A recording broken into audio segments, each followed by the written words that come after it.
আর এই মলম লাগাইতে গিয়েই ভারত খণ্ড খণ্ড খণ্ড খণ্ড হবে। আর এই যুদ্ধে মুসলমানরা বিজয়ী হবে ইনশাআল্লাহ। ভারত টুকরা টুকরা হবে। আজকে যেইভাবে ফিলিস্তিনকে হত্যা করতেছে, গণহত্যা, ভারতে মুসলমানদেরকে এইভাবে গণহত্যা করতেছে। এটা নাটক সাজাইছে। ওই যে কাশ্মীরে তার দেশের সেনাবাহিনী পর্যন্ত বলতেছে যেটা সমস্ত কিছু যা হয়েছে সম্পূর্ণটা নাটক। তিন নাটক শিখাইলো কে? কারণ পরিচালক তো বাংলাদেশ থেকে গেছে। কথা বুঝেন নাই? পরিচালক বাংলাদেশ থেকে নিচে নাটক সাজাইবার লিগা। আমরা আম্মাদে আছি। আম্মায় বহুত বড় পরিচালক, বহু ছবির পরিচালক, বহু নাটকের পরিচালক, স্বর্ণপদক প্রাপ্ত। এই আম্মা যখন গোটা পৃথিবীতে পরিচালক হিসাবে চ্যাম্পিয়ন, তাই দাদায় হয়তো ঠিক আছে, আপনার আমার দরকার। আপনারও জামাই নাই, আমারও বউ নাই। আমি একটা পরিচালক পেয়েছি, নাটক কেমনে করে আহমেদ তেশিগঞ্জ দিব। ওই টাইম যখন গেছে, আম্মা সংসার চলতেছে আর আম্মায় বুদ্ধি দিতেছে আব্বারে, হ্যাঁ, যে আপনি এমনি এমনি করুন, নাটক করুন। আমি যেভাবে নাটক করে 1.5 সালে 16 বছর, এই আম্মাই শিখাইছে নাটক করতো। কাশ্মীরে যা ঘটনা করছে সম্পূর্ণটা নাটক। আমার দেশের ক্ষমতা রাখার জন্য আমার দেশের মুসলমানকে মারার পরে বহির্বিশ্বে মানুষকে বুঝাইতো আমরা জঙ্গি দমন করতেছি। ঠিক এই পরিচালক ইন্ডিয়ায় গিয়া তাদেরকে বুঝাইছে হেদের দেশের হিন্দুরাও মারছে, মাইরা কয় এখানে জঙ্গি হামলা হয়েছে। তো জঙ্গি হামলা হয়েছে যেহেতু এটাকে কেন্দ্র কইরা মুসলমান মারো, মারতেছে মুসলমান।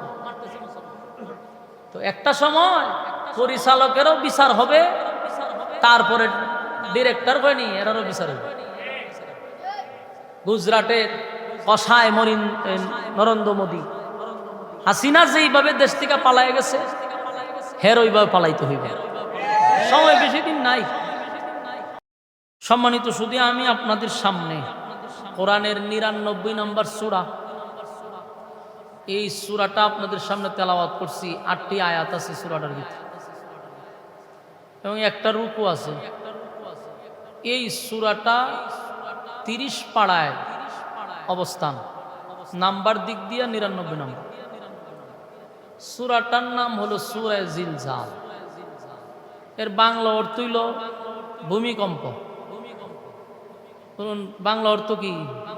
এটার নাম ওই ভূমিকম্পের সূরা। এই সূরাটাকে বলা হয় সূরাতুল জামিআহ।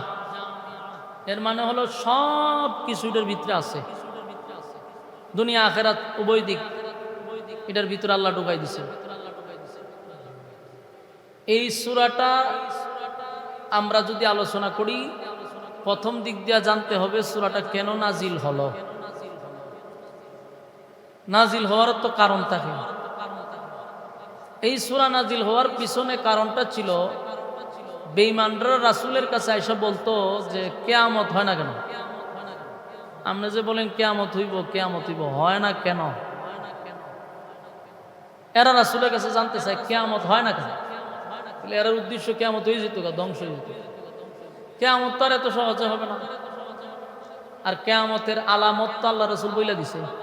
সবচেয়ে বড় আলামত হইল রাসূল দুনিয়াতে আসছে, এটাও কিয়ামতের আলামত। কারণ নবুয়তের দরজা বন্ধ,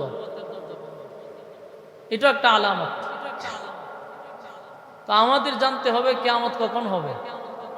ততক্ষণ না পর্যন্ত কিয়ামত হবে না যতক্ষণ না পর্যন্ত মুসলমানরা ইহুদিদের সাথে যুদ্ধ না করবে। আমার কথা বুঝো, বুঝলে হা না কইেন। ইহুদিদের সাথে আমাদের যুদ্ধ করার দরকার আছে নি? বর্তমান পৃথিবীতে বাংলাদেশের, শুধু বাংলাদেশের না, বহির্বিশ্বের সবচেয়ে বড় বড় উলামায়ে কেরামরা ফতোয়া দিয়া দিছে এখন আমাদের জিহাদ করা ফরজ। বেঈমানদের সাথে জিহাদ করা আমাদের জন্য ফরজ। শুধু ফরজ 5 ওয়াক্ত নামাজ, রোজা, হজ, যাকাত এইটাই খালি ফরজ, শেষ না, জিহাদ করাও ফরজ। আর কখন জিহাদ? এই ফতোয়া আইয়া পড়ছে। আমাদের উচিত আমরা এখন বেঈমানদের সাথে যুদ্ধ করা, ইসরায়েলের সাথে মোকাবেলা করা আমাদের জন্য ফরজ। তা আমরা মেইন ইসরায়েল তো যাইতে পারতাম না, কিন্তু আরেকটা মিনি ইসরায়েল আছে, এটা আমরা বাংলাদেশের পাশেই। এই বাংলাদেশের পাশে যে দেশটা, এটা একটা ইসরায়েল। কথা বুঝতেছেন? এই গুজরাটের কসাই যে মোদি, হে সবচেয়ে বড় নেতানিয়াহুর বন্ধু, ঘনিষ্ঠ বন্ধু। এই সূরায় বক্তব্য দেয় যে ইসরায়েল যেইভাবে হামাসকে মারতেছে, আমরাও মুসলমানকে মারবো। তাহলে আমরা যদি ইসরায়েল না যেতে পারি, অন্তত পক্ষে তারা এই কি তারের বেড়া ভাঙ্গিয়া গুজরাটে তো যাইতে পারবো ইনশাআল্লাহ। ইন্ডিয়া যেইভাবে চুলকানি শুরু করছে, এর সারা শরীর খাদ্য না। ইন্ডিয়ার বর্ডার থেকে শুরু করে পুরা দেশটার মধ্যে খালি চর্মরোগের সমস্যা। আলাদা জায়গাতে খাদ্য, যেখানেও খাদ্যানি না, এখানেও খাদ্যিতে খাদ্যিতে লাগছে পাকিস্তানের লোক। তুই বালা কথা, তুই আয়া বাংলাদেশে আবার দুশোস করে এখানেও খাদ্য। এর ইঙ্গিত হইল রাসূল আরবি সাল্লাল্লাহু আলাইহি সাল্লাম যে ভবিষ্যৎবাণী দিয়া গেছিল, এটা ও চিরেই বাস্তবায়ন হবে। একেবারে খুব কাছাকাছি আমার মনে হয়, কারণ তার সারা শরীরে যেহেতু চুলকানি শুরু গেছে, কারণ মলম লাগাইতে হবে। আর এই মলম লাগাইতে গিয়েই ভারত খণ্ড খণ্ড খণ্ড খণ্ড হবে। আর এই যুদ্ধে মুসলমানরা বিজয়ী হবে ইনশাআল্লাহ। ভারত টুকরা টুকরা হবে। আজকে যেইভাবে ফিলিস্তিনকে হত্যা করতেছে, গণহত্যা, ভারতে মুসলমানদেরকে এইভাবে গণহত্যা করতেছে। এটা নাটক সাজাইছে। ওই যে কাশ্মীরে তার দেশের সেনাবাহিনী পর্যন্ত বলতেছে যেটা সমস্ত কিছু যা হয়েছে সম্পূর্ণটা নাটক। তিন নাটক শিখাইল কে? কারণ পরিচালক তো বাংলাদেশ থেকে গেছে। কথা বুঝেন নাই? পরিচালক বাংলাদেশ থেকে নিচে নাটক সাজাইবার লিগা। আমরা আম্মাদে আছি, আম্মায় বহুত বড় পরিচালক, বহু ছবির পরিচালক, বহু নাটকের পরিচালক, স্বর্ণপদক প্রাপ্ত। এই আম্মা যখন গোটা পৃথিবীতে পরিচালক হিসাবে চ্যাম্পিয়ন, তে দাদায় হয়তো ঠিক আছে, আপনার আমার দরকার, আপনারও জামাই নাই, আমারও বউ নাই। আমি একটা পরিচালক পেয়েছি, নাটক কেমনে করে আমরা তেশিগঞ্জ দিব। এই টাইম যখন গেছে, আম্মা সংসার চলতেছে আর আম্মায় বুদ্ধি দিতেছে আব্বারে, হ্যাঁ যে আপনি এমনি এমনি করুন, নাটক করুন। আমি যেভাবে নাটক করে 1.5 সালে 16 বছর, এই আম্মাই শিখাইছে নাটক করতো। কাশ্মীরে যা ঘটনা করছে সম্পূর্ণটা নাটক। আমার দেশের ক্ষমতা রাখার জন্য আমার দেশের মুসলমানকে মারার পরে বহির্বিশ্বে মানুষকে বুঝাইতো আমরা জঙ্গি দমন করতেছি। ঠিক এই পরিচালক ইন্ডিয়ায় গিয়া তাদেরকে বুঝাইছে হেদের দেশের হিন্দুরাও মারছে, মাইরা কয় এখানে জঙ্গি হামলা হয়েছে। তো জঙ্গি হামলা হয়েছে যেহেতু, এটাকে কেন্দ্র কইরা মুসলমান মারো, মারতেছে মুসলমান।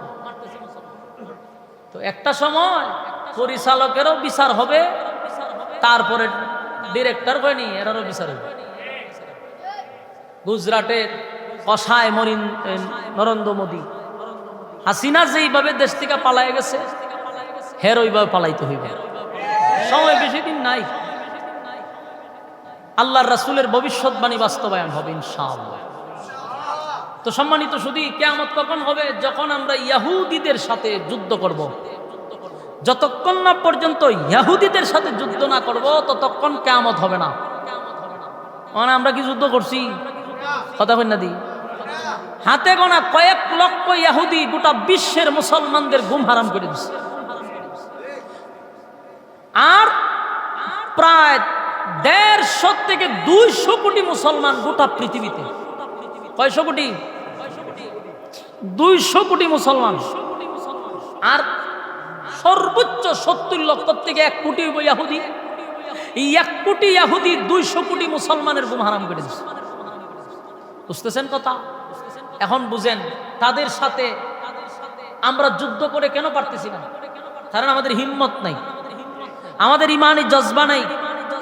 আমরা পা চারতে চারতে আমরা অভ্যাস হয়ে গেছি না। মুসলমান মারতেছে গাজায়, আর আমরা আরব দেশগুলি সুরিয়া তো ফিরে বই রয়েছে। এই আরব দেশগুলা যদি হুঙ্কার দিত আল্লাহর জাতের কসম, ইহুদি জাতিকে মানচিত্রের থেকে একেবারে মুছে দিতে সময় লাগতো না। কিন্তু আমরা আরব দেশের তো সুরি বিন্দা বসে রয়েছে, ওই যে আমরা গোলামি করে অভ্যস্ত। সম্মানিত শুধু আবার কিছু মানুষ আছে লেখালেখি করে খুব বেশি, এটা সংখ্যাটা খুব বেশি। একটা সময় আমাদেরকেও প্রশ্ন করছে, আমারও করছে, হুজুর এই যে ফিলিস্তিনের মুসলমানরা মারতেছে, ভারতে মসজিদ ভাঙতেছে, এইভাবে যে মারতেছে, আপনার আল্লাহ কি তা করে? নাউজুবিল্লাহ। আপনারা নাউজুবিল্লাহ কইতেছেন, আমাদের দেশের নামদারি মুসলমানরা ওই কমেন্টস করে, আল্লাহর ঘর আল্লাহ হেফাজত করে না কেন? মুসলমানদেরকে মারতেছে, আল্লাহ কি দেখে না? কারণ এদের জবাব দিত কে? প্রশ্ন তো করে আলেমের কাছে না, প্রশ্ন করে এক জালেমে আরেক জালেমের কাছে। কথা বাস্তব না বাস্তব? আমি আপনাদেরকে একটা কথা বলি, ফেরাউন দেশ শাসন করছে কত বছর জানেন না আপনারা? 400 বছরের কাছাকাছি মনে করুন, ধরে নিন। এই ফেরাউন কি নির্যাতন কম করছে? কথা বল না দি। ইউসুফ আলাইহিস সালাতু ওয়াস সালামের পরে যখন বিরোধী দল আসলো আপনার মিশরে, ইসলামী শাসন শেষ, এরপরেই কিন্তু ফেরাউন আসলো। ফেরাউন এসে কিন্তু শাসন করছে। তো শাসন করতে করতে কি পরিমাণ নির্যাতন করছে? 90,000 শিশু তো জবাই করছে, শিশু জবাই করছে। খুব মনোযোগ দিয়ে শুনে, ফেরাউনের শিশু জবাই করছে 90,000। নীল নদের পানি লাল করছে, মানুষের হাহাকার, চিৎকার, নির্যাতন একতরফা নির্যাতন চলছে। সে নিজেকে খোদা পর্যন্ত দাবি করছে। এই নির্যাতন ছিল শিশু নির্যাতন। কেন? আজকে আপনি তাকায়া দেখেন, ফেরাউনের স্টাইলেই কিন্তু নেতানিয়াহু কাজ করতেছে। এই যে গাজায় বলেন, তারপরে আপনার ফিলিস্তিনে বলেন, যে সমস্ত তারা হত্যা করতেছে, গণহত্যা, এর মধ্যে বেশি সংখ্যা হলো শিশু। বাস্তব বুঝি না বাস্তব? তাহলে প্রাণ হলো শিশু কেন মারতেছে? ফেরাউনে যেই কারণে শিশু হত্যা করছে, নেতানিয়াহু সেও সেই কারণেই শিশু হত্যা করতেছে। কারণটা কি? কারণটা হইল ফেরাউনের ভয় ছিল যে এই শিশুরা যদি আগামী প্রজন্মে জেগে উঠে, আমি এই রাজত্বে বসে থাকতে পারবো না। এবং সে জানতো যে এই বংশ থেকে এমন একজন লোক আসবে, সে আসার পরে আমার এই মসনদ থাকবে না, মাটির সাথে মিশে যাবে। তাই সে শিশু হত্যা করতে লাগলো। আজকে ইসরায়েলও চাচ্ছে যদি আগামী প্রজন্মকে বেঁচে থাকি, আর ওই প্রজন্ম থেকে যদি ইমাম মাহদি আসে, তাহলে আমার মসনদ থাকবে না। তার ভয়, ভিতরে ভয় যে এই প্রজন্ম থেকে যদি ইমাম মাহদি আসে, তাই এখন থেকে সে শিশু হত্যা করা শুরু করছে। হসপিটালে গিয়া শিশুদেরকে হত্যা করে, যেন ইমাম মাহদি দুনিয়াতে না আসতে পারে। কথা কি ক্লিয়ার? বুঝতে পারতেছেন না? বিরক্ত হইতেছেন আপনারা? তো এই ইহুদি, পৃথিবীর মধ্যে যদি কোনো নিকৃষ্ট জাতি থাকে, তাহলে ইহুদির থেকে আর কোনো নিকৃষ্ট জাতি নেই।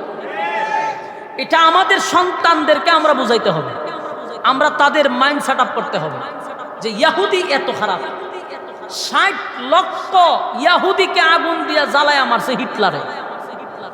তো হিটলারকে যখন বিশ্ববাসী প্রশ্ন করলো, আপনি এত লোক 60 লক্ষ ইহুদিকে কেন মারলেন?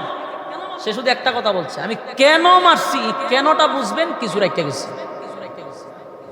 কেন মারছিলাম আমার বলার দরকার নেই, এই যে কিছু রেখে গেছি, এরা আপনার কিয়ামত পর্যন্ত বইলা যাবো যে আমি কেন মারছিলাম। এখন আমরা বুঝতেছি নি যে হিটলারে কেন 20 লক্ষ মারছিল, 60 লক্ষ, বাকি 3 লক্ষ রেখে গেছিল। এটা যদি মেরে লিত, এই জন্য হ্যাঁ রেখে গেছে যে আমি কেন মারছি, তোমরা বুঝে যাও। ইহুদি জাতি এত খারাপ। ইহুদি, ইসরায়েল যেটা আমরা বলি, ইসরায়েল কিন্তু মূলত যেখানে আমরা আজকে যুদ্ধ দেখতেছি, বাইতুল মুকাদ্দাসকে কেন্দ্র করে, এই জায়গাটা অত্যন্ত বরকতের জায়গা। আল্লাহ রাসূল বলেছেন যে এই এরিয়াটা বরকত। এই মসজিদুল আকসা নিয়ে কিয়ামত পর্যন্ত যুদ্ধ চলবে, মুসলমানের হাতে আসবে ইনশাআল্লাহ। একবার দুইবার যুদ্ধ হয়েছে না? রাসূল দুনিয়াতে আসার বহু আগ থেকে যুদ্ধ হইতেছে মসজিদ নিয়ে।